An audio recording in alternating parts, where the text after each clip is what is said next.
عصر مغرب یا عشاء کے بعد جھاڑو نہیں لگانی چاہیے، تنگ دستی ہوتی ہے، کیا حکم شرع ہوگا؟ دیکھیں، شریعت اس سے کچھ منع نہیں کرتی ہے۔ بعض اکابرین نے ایسی چیزیں لکھی ہیں، لیکن ہم اس میں یہی تعویل کرتے ہیں کہ ان کے علاقوں میں یہ باتیں مشہور ہو گئیں، انہوں نے اس وجہ سے ان باتوں کی تائید کی ہے کہ اگر ہم تائید نہیں کریں گے، اس کے خلاف بولیں گے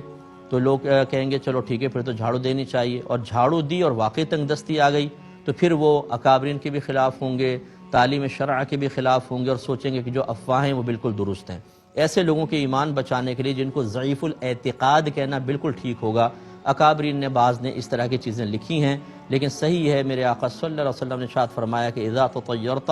فمضی، جب تم کسی شے سے بدشگونی لینے لگو تو اس کام کو کر گزرو، یعنی دل اگر بدشگونی لے رہا اس کام کو کر گزرو، کیونکہ بدشگونی ہمارے مذہب اسلام میں کوئی چیز نہیں ہے۔ میں اکثر سمجھاتا ہوں باہر کے ملکوں میں رات میں صفائی ہوتی ہے، آپ UAE کی ریاستوں میں چلے جائیں، نائٹ میں پورا کلین کر دیتے ہیں اور ڈے میں سب صاف ستھرا ملتا ہے، دن کے اندر صفائیاں نہیں۔ ہاں دن کے اندر ضرور وہ لڑکے وغیرہ ہوتے ہیں جو فٹ پاتھ سے کوئی چیز پھینک دی تو اس کو جمع کرتے رہتے ہیں، لیکن پراپر صفائی جو ہے رات میں ہی ہوتی ہے۔ تو رات میں اگر صفائی کرنے سے تنگ دستیاں آتی تو ان پہ زیادہ آنی چاہیے۔ اس قسم کی دقیانوسی باتوں سے یا جن کے پیچھے شریعت کی مضبوط دلیلیں نہیں ہیں، ان باتوں پر تو ہم عمل کرنے کے لیے بہت تیار ہیں، دل میں خوف بھی پیدا ہوگا، جھاڑو اٹھاتے بھی ہاتھ کانپ جائیں گے، پھینک دیں گے، لیکن قرآن و حدیث میں جو اللہ سے رسول کی واضح طور پر عذابات کی وعیدیں بیان کی گئی ہیں اور ان کے واضح طور پہ جرائم کے اوپر سزائیں بیان کی گئی ہیں، ان کو پڑھتے ہوئے کبھی ہاتھ نہیں کانپے گا،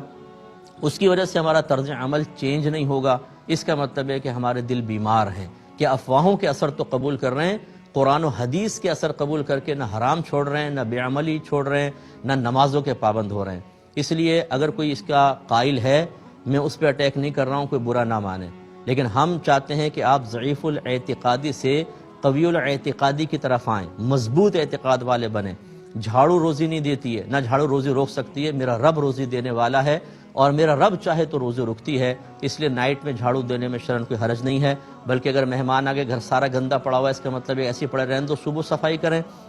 پوری گندگی ایسے رہنے دیں، بہتر ہے رات میں صفائی کریں، اپنے گھر کو صاف ستھرا رکھیں، اس میں شرعاً کوئی حرج نہیں ہے۔ بہرحال جو اسی کا قائل ہے وہ اسی پر قائم رہنا چاہتا ہے کہ جھاڑو رات میں نہیں دیں گے تنگ دستی آئے گی، تو پھر بھائی اور بہت سارے ذرائع بھی ہیں جن سے تنگ دستی آ رہی ہے۔ آپ دیکھ لیجئے ہر گھر کے اندر تو خوشحالی نہیں ہے کہ رات میں جھاڑو نہیں دی تو خوشحالی آ گئی، تو ان سب کو بھی ختم کریں۔ جب ان چیزوں کے پیچھے لگیں گے ہوگا وہی جو میرا رب چاہے گا، لیکن آپ کا اپنا مقصود حاصل نہیں ہو سکتا۔ یہ کہتے ہیں کہ دو بھائی